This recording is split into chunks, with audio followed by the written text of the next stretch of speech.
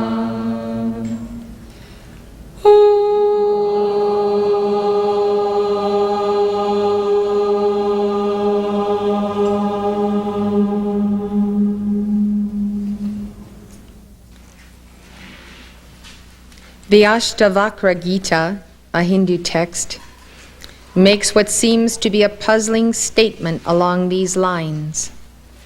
It says, the ignorant man does not realize Brahman because he still desires to know him. So in other words, when you desire something, that means you are separate from the object of your desire. But when you have fully realized God as yourself, you no longer desire to know him. You say to a friend, I'd like to get to know this person. Will you introduce me?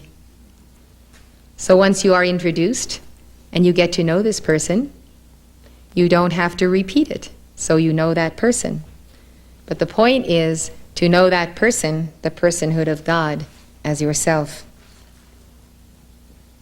The ignorant man does not realize Brahman because he still desires to know him. As one Hindu text teaches, the origin of pain can be traced to ignorance, and it will not cease until ignorance is entirely dispelled, which will be only when the identity of the self with Brahman, the universal spirit, is fully realized. Think of the concept of pain. We have physical aches and pains. We have pains in our heart, pain in the mind, pain in the subconscious. I believe we experience pain in our bodies that is at a subconscious level, that we do not even know that we are experiencing the pains of the people of the world, that things register upon us from all levels of being, conscious and unconscious. So if you could think of all of the pain that we experience by participating in the world pain, the world schmerz, Weltschmerz, you can realize that the registering of that pain is in part because of our ignorance of how to cure the pain. Whether it is surrender to God, a change of diet, a change of attitude, a change of vibration. In one part, we have volunteered to take on world karma. In that sense, we bear world karma. And in that sense, even the Christ bears pain in his body when he is crucified. But there are pains that we need not have, which we have because of ignorance, solely because of ignorance. Notice that this text does not say ignorance is dispelled when the principle that your God self is one with Brahman is fully understood. It says ignorance is entirely dispelled only when the identity of the self with Brahman is fully realized. Swami Prabhavananda gets to the heart of the matter when he says, through some inscrutable power, man, who in reality is the unchangeable, blissful Atman, superimposes upon himself the nature and attributes of the non-self, coupling the real and the unreal. As a matter of course, he identifies with the body's mental and physical attributes and actions. We say, I am fat or I am tired, without ever stopping to consider what this I is. This Maya or ignorance is universal. It is in the intelligent, learned man as well as in the ignorant. Only when knowledge dawns, this being the direct experience of the Atman, only then does this Maya, this ignorance, vanish. Only with the direct experience of your God self, only with the direct experience of your God self is the dawning of your God reality. This I have taught you before is the definition of a mystic. one who seeks the direct experience of the presence of God. I bid you this year to accept nothing less. To work and work until you achieve this. Do not accept anything less than your direct experience with the presence of God. This is why you have come all this way, why you have sacrificed, why you have gone through all of the trouble of being on the path and upholding the teachings and principles of the Masters. If you do not go after this, you are losing the prize that is available to you, ready and waiting. It's like plucking the golden apple from the highest level of the apple tree, the one that is the mystery of the essence of God. The point is, you can read and study the scriptures, you can intellectually understand the truth that your real self is one with God.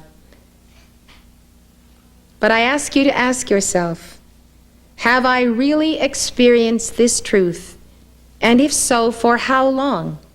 2 seconds of my entire embodiment? 5 minutes? Once you taste of this experience, you must sustain it. And that means each day going back to the place where you experience Brahman. Do I directly experience the presence of the Atman, my God Self, every day? Do I let a whole 24-hour period go by where I have not experienced the essence of my God? What else am I living for? This is the heart of the matter. This is what life is all about. Have I really overcome ignorance? Or do I keep feeding negatives into my subconscious by telling myself, I am a failure, I am ugly, I can never do anything right? Do I let myself keep believing the lie that I am worthless? Think about this. It's like a broken record. It drones on, and you just let it drone on. You have to cut it off. Take that record, break it, stomp on it, and do your mantras that you are God. Are you like the little lion in this story told by Swami Vivekananda in one of his lectures? The infinite self, Vivekananda said, is the real nature of every man. We have hypnotized ourselves into this thought that we are little, that we are born, and that we are going to die. With this thought, we are in a constant state of fear. And I would tell you that that fear is at sub-levels of awareness. We suppress fear into the subconscious level. And we think we have no fear. But the agitation, the nervousness, the inability to concentrate and focus, to me these things are the outcroppings of a subtle fear, a fear of absolutes like death and hell and darkness. We need to tackle fear. So Vivekananda is telling a story about a lioness who was big with young. Going about in search of prey and seeing a flock of sheep, she jumped upon them. She died in the effort, and a little baby lion was born, motherless. It was taken care of by the sheep, and they brought it up. It grew up with them, ate grass, and bleated like the sheep. Don't you love these yogi stories? And although in time it became a big full-grown lion, it thought it was a sheep. One day another lion came in search of prey and was astonished to find that in the midst of this flock of sheep was a lion, fleeing like the sheep at the approach of danger. He tried to get near the sheep lion to tell it that it was not a sheep but a lion. But the poor animal fled at his approach. However, he watched his opportunity and one day found the sheep lion sleeping. He approached it and said, "You are a lion." "I am a sheep," cried the other lion. It could not believe the contrary, but bleated.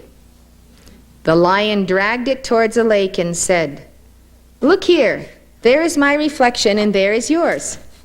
Then came the comparison. The sheep lion looked at the lion and then at its own reflection, and in a moment came the idea that it was a lion. The lion roared.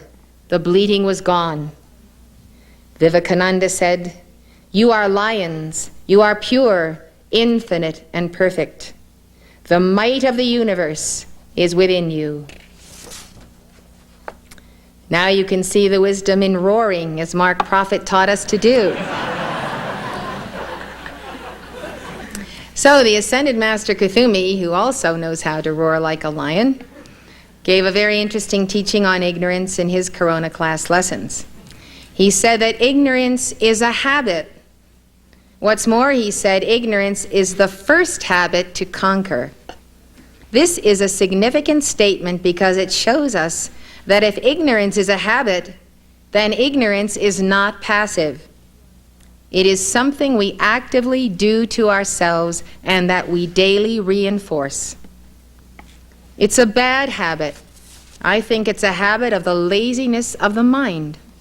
But what about the weakness of the mind? What about the yin mind? Sometimes people just don't have the mental strength to study.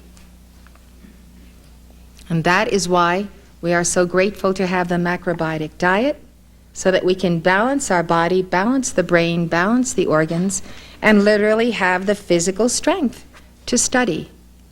And I think that is part of the element of ignorance. It is not just laziness.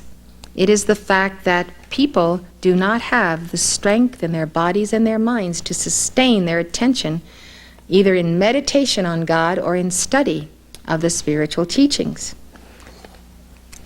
Kuthumi's statement also tells us that, like any bad habit, only we can break the habit of ignorance. This goes back to the teaching that ignorance of the law is no excuse. One way or the other, we are accountable for our ignorance. We are accountable for the condition of our body. Once we are enlightened, we can no longer fall back on the excuse of ignorance. Now we know how to heal our bodies, and we know that our bodies are based exactly upon what we eat, plus the spiritual light of our chakras. I have calls from people every day calling me around the clock, emergency medical situations. And those situations, I know, could have been avoided had 5 or 6 or 7 years ago, when I started on this diet and presented it, had they gone on it for themselves. The body is what we make of that body. Kuthumi also tells us that the way to break our unwanted habits is through the substitution of Christ-like opposites. We need to replace the habit of ignorance with good habits. Now I'm going to give you a list of the 9 habits that you simply have to cultivate in order to break the habit of ignorance. You can also call them 9 antidotes to the poison of ignorance. Please write them down. I want you first of all to remember the definition of ignorance. Ignorance is blindness to the true nature of your real self, and blindness to the true nature of your unreal self. That is the starting point. The handwriting on the temple wall was, "Man, know thyself, and man, know thyself as God." The unreal self and the real self. Habit number 1. In order to break the habit of ignorance, put first things first. Habit number 2. In order to break the habit of ignorance, constantly remember God. Keep in mind the true nature of yourself as one with God. Habit number 3. In order to break the habit of ignorance, free yourself from the sense of I and mine. Habit number 4. In order to break the habit of ignorance, meditate on God's laws. Study the world's scriptures. Habit number 5. In order to break the habit of ignorance, train your mind in right mindfulness. Habit number 6. In order to break the habit of ignorance, engage in self-examination. Root out your flaws. Habit number 7. In order to break the habit of ignorance, see things as they really are. Habit number 8. In order to break the habit of ignorance, invoke the violet flame to consume unconscious anger as the source of all ignorance. Habit number 9. In order to break the habit of ignorance, call upon a spiritual teacher for assistance. Now I'm going to break these habits down and give you a teaching on each one, which is why I didn't repeat them as I gave you the list. Habit number 1. In order to break the habit of ignorance, put first things first. Put first things first is number 1 on my list of antidotes to ignorance, because it can help you get control of your time and your life. It is one way to fight the bad habits of laziness, sloth, or procrastination that make you ignore your goals in life. Ask yourself, do I devote the best part of my day or week to the most important things in my life? Time management systems all ask you the same question. They remind you that you cannot save time. Once a minute or an hour is gone, it is gone. Since you cannot save your minutes and hours, all you can do is plan to use them properly. The time management courses tell you to start by writing down your long-term goals in life and your short-term daily goals. Then prioritize your list. Then ask yourself, am I devoting the proper amount of time to my highest priorities? It sounds so simple and obvious, but how many of us actually do this? Or do we let our day get eaten up by interruptions or distractions that take us from our most important pursuits?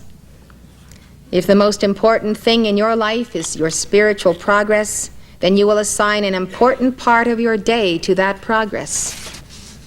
Once you have taken care of earning a living and caring for your family, you will take time to commune with God and to study. You may not always be able to spend a lot of time on these things, but even if it's 5 or 10 minutes, it should be quality time. Think about it.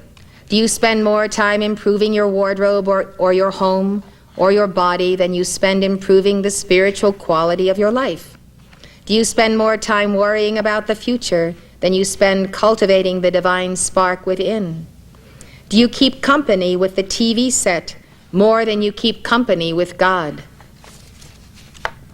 As one keen observer said, what bothers me about TV is that it tends to take our minds off our minds. And TV takes our minds off of God too, and off of our list of priorities in life. You will experience a wonderful alchemy when you write down your goals and keep them in front of you to remind you to put first things first. But if you don't organize your time, you will become frustrated and out of touch with your life's purpose. Why don't you try it for a week, this week, and then keep going? Get a loose leaf notebook and label it, My Goals and My Goal-Fittedness. Get dividers and make the first section the statement of your goals. Be sure to prioritize your goals, putting the most important first. And remember, these are not just short-term goals, but long-term goals as well. You're watching Elizabeth Clare Prophet, world-renowned author and founder of Summit University. Summit University is located at the beautiful Royal Teton Ranch in Park County, Montana, just north of Yellowstone National Park. If you'd like more information, call 1-800-245-5445. That's 1-800-245-5445.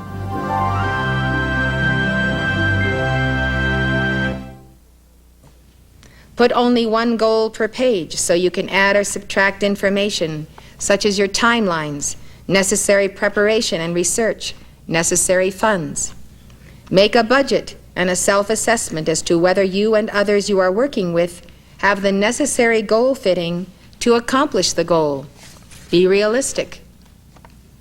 By goal fitting, I mean, do you have the education, the training, experience, aptitude, and qualities of character necessary to finish what you start?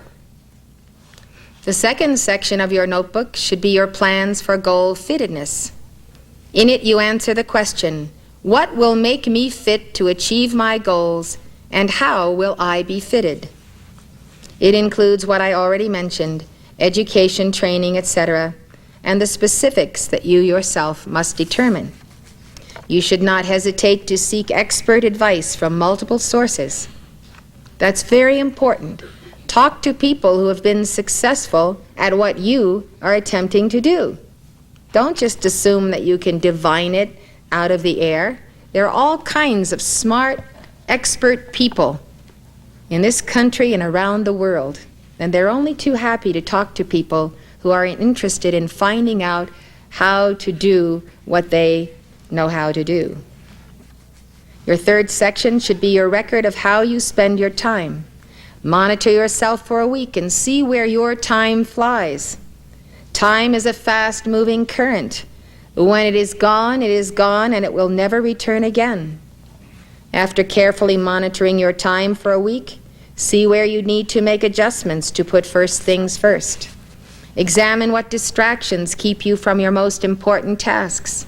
See if you can carve out time for your real needs by cutting down on idle chatter, unnecessary interruptions that do not contribute to your spiritual or material progress. Let's make a New Year's resolution in El Moriah's name to put first things first and overcome the habit of ignorance, starting with the habit of ignoring the passing of molecules of time that will never be available again. I think the same people that waste time, waste water, waste electricity, waste food, waste money. They haven't begun to appreciate how great a price God and the whole hierarchy of heaven has paid to create this matter universe. Every essence of it is valuable and should never be wasted. So frugality is part of establishing the frugality of time. Time is valuable because you are valuable.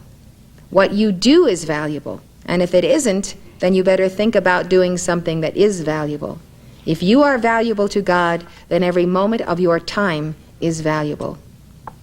I consider my time very valuable, and one of my burdens is when people do not value time and when they waste my time. So you should not let other people waste your time, and you shouldn't waste it yourself. There's no such thing as recycled time. We can recycle paper, garbage, bottles, tin cans, etc. But time is only available in the moment and in the collection of moments that make up the intervals of your life. Time is all we've got. Time is cups to fill or leave empty. Either way they move on the conveyor belt of the universe, never to pass by again. Habit number 2. In order to break the habit of ignorance, constantly remember God. While you are remembering God, God is remembering you. Keep in mind the true nature of yourself as one with God. In Deuteronomy, the Lord tells the people how to constantly remember Him. Hear, O Israel, the Lord our God is one Lord, and thou shalt love the Lord thy God with all thine heart, with all thy soul, with all thy might. And these words which I command thee this day shall be in thine heart. The only acceptable loving of God is when we love Him with all of our heart. All of our other loves are a part of our love for God. God does not exclude them. We should not exclude Him. Only all of our soul and all of our might is the worthy love that we can give to God. And thou shalt teach them diligently unto thy children, shalt talk of them when thou sittest in thine house, and when thou walkest by the way, and when thou liest down, and when thou risest up. And thou shalt bind them for a sign upon thine hand, and they shall be as frontlets between thine eyes. And thou shalt write them upon the posts of thy house and on thy gates. The Jewish custom of wearing phylacteries is based on this scripture. Phylacteries are small leather cases containing the verses of Deuteronomy I just read to you. and other verses of Scripture. These cases are bound to the forehead and left arm with leather straps. They were worn as reminders of God and of man's duty to keep God's laws. Some Jews still practice this custom today.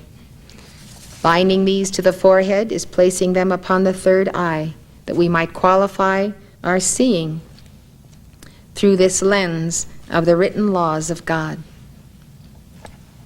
I think it's nice to have sayings nicely lettered in our homes of things we want to remember of God's teaching. Brother Lawrence, a 17th century lay Carmelite, so mastered the art of constantly remembering God that Abbé Joseph de Beaufort wrote a book about his practice of the presence of God. In a letter Brother Lawrence once wrote, he said, "I concentrate on being always in his holy presence. I keep myself in his presence by simple attentiveness and a loving gaze upon God, which I can call the actual presence of God, or to put it more clearly, an habitual, silent, and secret conversation of the soul with God." He said that the enemy that keeps us from constant conversation with God is useless thoughts. Useless thoughts. Do you know where I think useless thoughts come from? I think that they come from an acidic condition of the body. When your body, and hence your brain, is in an acidic state, all kinds of useless thoughts pass through it that are of non-consequence, that may be negative, that may be depressing, just all kinds of debris that doesn't belong there. How do we get an acidic condition in the body? By not chewing our food well and by eating too much meat that causes us to be acidic. So again, diet affects the brain and how we think. Diet affects the colon reverberates back to the brain, and you can go through this on a cyclic basis day after day after day, having parts of your day when your brain is just non-functioning. And if you want to stop it and you're sick and tired of it, you have to change your diet. There's just no question about it. It begins with physical chemistry and physical molecules. So, Brother Lawrence's advice on how to beat this enemy was, practice makes perfect. As soon as we perceive invading thoughts that have nothing to do with our task at hand or our salvation, he said we ought to reject them and return to our communion with God. Just say no. No, you thought, you will not enter here. I'm not interested in entertaining you as a guest in my house today. Say no to these thoughts. Some people are in such a yin condition that they think that everything that comes into their mind must be cosmic. And they'll go around saying so, that was cosmic, you know. And they're absolutely floating in no man's land on the astral plane. So you've got to decide who's going to inhabit your house. You keep your living rooms tidy, you keep your house neat and clean, you make sure there's no mice in there, you keep everything out you don't want, but you let your body temple be just invaded from every side. And you just have to stop it. This place is the habitation of God. God's thoughts are allowed here, and other thoughts are not. Period. Just do it. Stop all the bad thoughts. As soon as we perceive invading thoughts that have nothing to do with our task at hand or our salvation, he said we ought to reject them and return to our communion with God. That shows that Brother Lawrence had a young mind. He had a mind like a steel trap. He simply did not let these thoughts in. This does take practice, but it can be done. But you'll never do it if you don't stop eating all that yin food. I always remember the words of Saint Therese of Lisieux. Do you know what she said? I'd like you all to be able to say this. She says, "I do not believe I have ever been more than 3 minutes at a time without thinking of God." The 19th century Hindu saint Ramakrishna called the habit of remembering God developing a spiritual mood. Do you know what a spiritual mood is? Ramakrishna asked. Establishing a relationship with God and keeping it bright before our eyes at all times, at the time of eating, drinking, sitting, sleeping, etc., is what is called a spiritual mood. For example, affirming, I am his servant, I am his child, I am a part of him. This is what is called the ripe I, spelled with a single letter I. The ripe I, the eye of knowledge. But affirming, I am the son of so-and-so, I am the father of so-and-so, these are the eyes of spiritual ignorance. These should be given up, should be renounced. They bring about bondage by strengthening egoism and pride. Constant remembering is necessary. A part of the mind should always be kept turned towards God. It is then only that success comes. He must be made one's own by holding fast to one particular loving relationship. It is in that way alone that loving pressure can be exerted on him. Ramakrishna's advice to help us constantly remember God is to always keep a part of our mind turned towards God and to hold fast to one particular loving relationship. Several ascended masters have encouraged us to pick one ascended master whom we regard as our personal teacher and to whom we give utmost devotion. Lord Maitreya once said, pick your guru, any ascended master, and stick to that one like glue. The Mahachohan has spoken of forming a particular loving relationship with an ascended master in terms of devoting yourself to one of the 7 Chohans, or lords of the rays. Each of the 7 Chohans tutor the souls of devotees on one aspect or one ray of the path of individual Christhood. The Mahachohan said, if you truly love the lords of the 7 rays, their message and their vision for the age, realize that the most important feat you can perform for each Chohan is, so to speak, to become that Chohan in embodiment.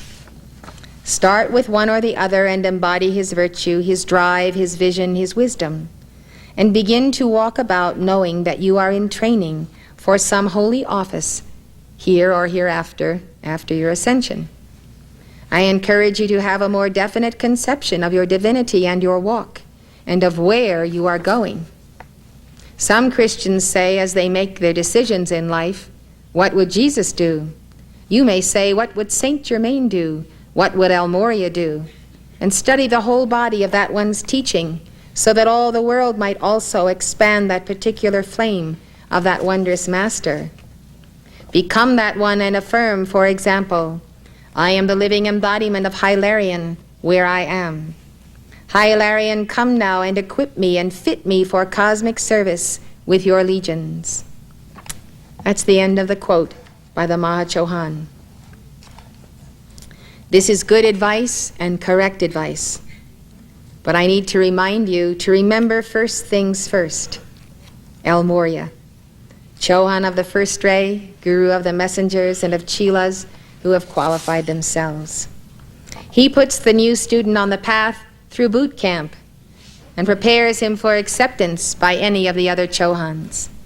It is through El Morya that the dispensation for our church is renewed each year. It is he who has drawn liberally from his own causal body to sponsor us and our worldwide community. It is unthinkable, then, that we should bypass him for another. He teaches us to bend the knee before the will of God and to balance the karma of past misuses of the first ray, the blue ray of power, and of the throat chakra. To get a passing grade at his Darjeeling retreat means we stand a good chance of being accepted as candidates under the other 6 Chohans. If you can't hack it with Morya, don't fool yourself into thinking that another Chohan will take you on. The other 6 expect that you will have passed the first grade, so they will not have to put you back a grade to learn what you didn't learn under El Morya. Put first things first. Ask to be initiated by Morya every day and see how you advance in the cosmic peerage. The 16th century Saint Teresa of Avila gives several keys to achieve constant remembrance of God. She said that once she felt Christ at her right side. She says this sense that Christ was beside her was a great help toward walking with a habitual remembrance of God. For one thing, it helped her avoid displeasing him, because it seemed to her that he was looking always at her. And secondly, each time she wanted to speak with Jesus, she felt he was so near that he couldn't fail to hear her. Another of Teresa's techniques was to visualize the figure of Christ within her. If you find it hard to fix your attention upon God, try these techniques. Or maybe you can learn something from this parable that Ramakrishna used to tell. A disciple once came to a teacher to learn to meditate on God. The teacher gave him instructions, but the disciple soon returned and said that he could not carry them out. Every time he tried to meditate, he found himself thinking about his pet buffalo. "Well then," said the teacher, "you meditate on that buffalo you're so fond of." The disciple shut himself up in a room and began to concentrate on the buffalo. After some days, the teacher knocked at his door and the disciple answered, "Sir, I am sorry. I can't come out to greet you. This door is too small. My horns will be in the way."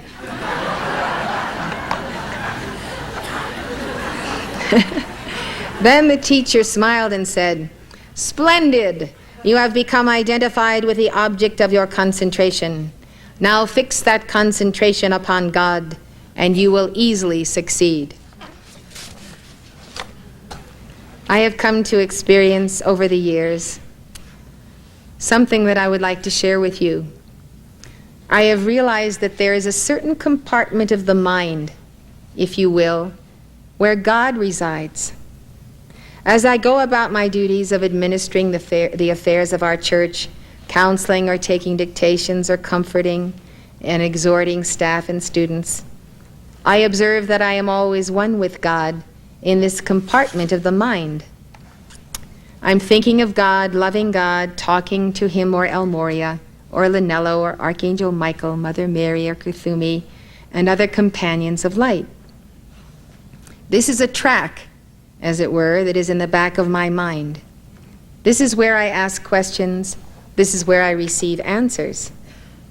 Right in the middle of counseling sessions, or at dinner, or walking around the tree farm, or when I go to sleep, or during sleep, or when I awaken.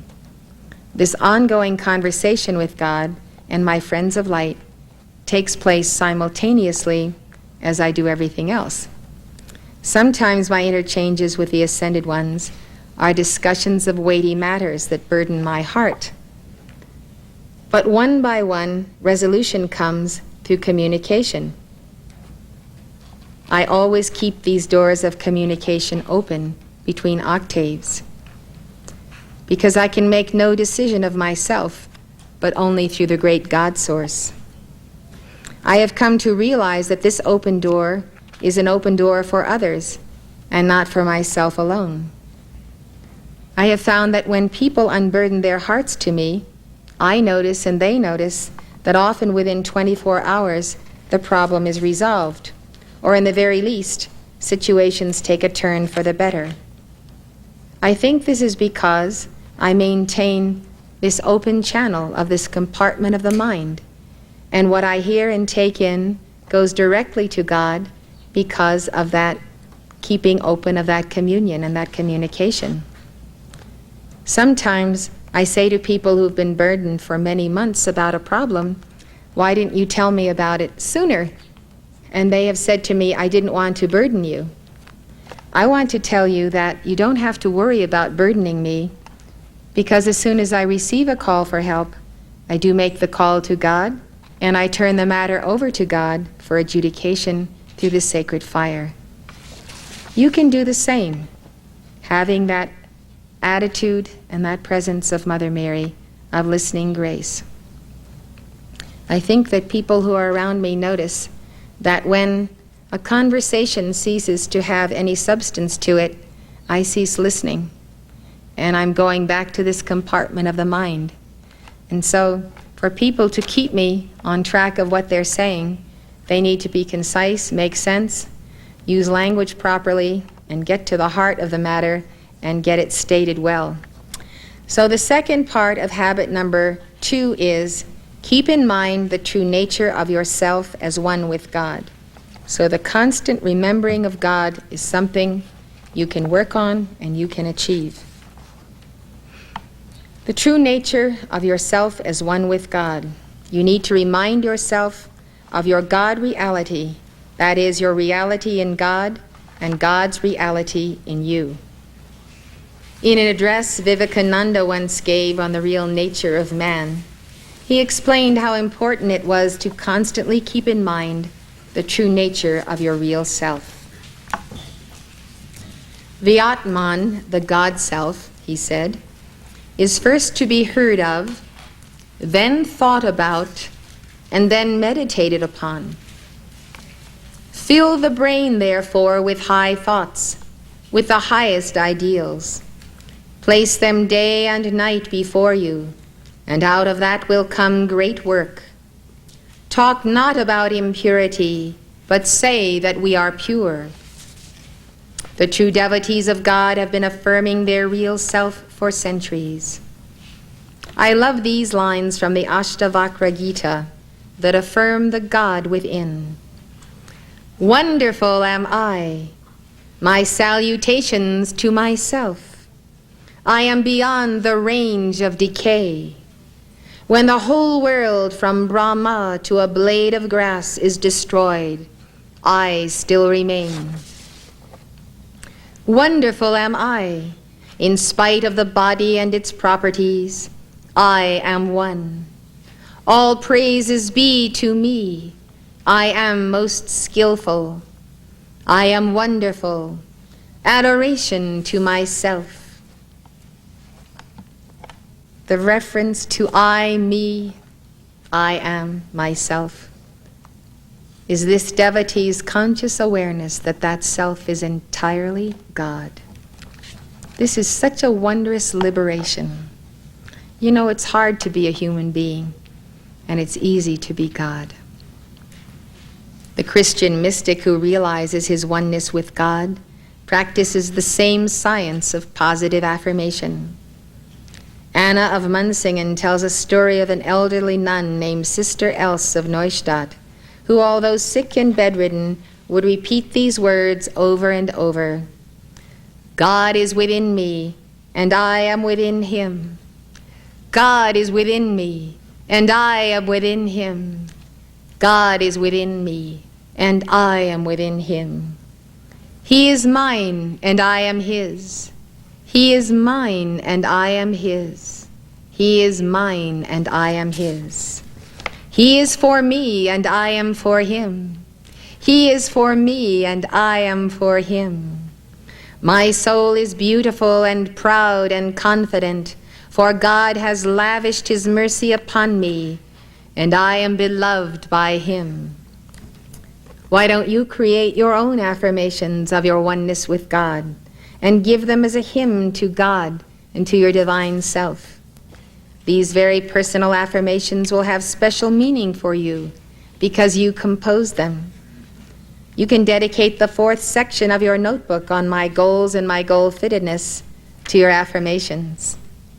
The cosmic being Helios has given us a simple method for reinforcing in our heart and mind the memory of our divine calling. He said we should place notes to ourselves in conspicuous places that affirm our divine origin and our mission in life. When you remember your purpose, he said, all decisions come into alignment on a daily basis. I have produced our wallet-size focuses of the Ascended Masters to help you constantly remember God and your God reality. When you need a boost, just pull out these cards and give the calls and affirmations on the back of them.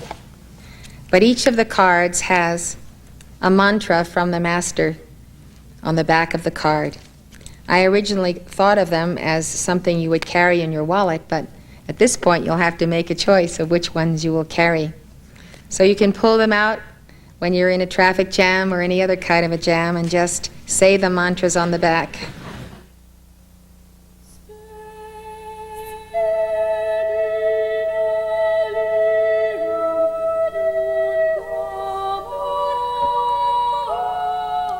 For more information, call toll-free 1-800-245-5445.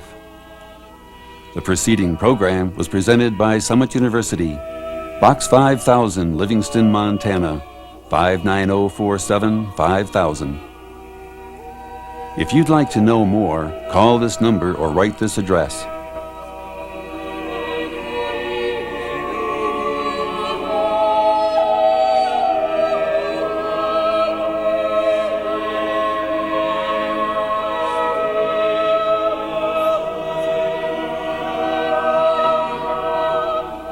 For a free book by Elizabeth Clare Prophet, or for more information about her teachings on the world's major religions, call 1-800-245-5445. That's 1-800-245-5445.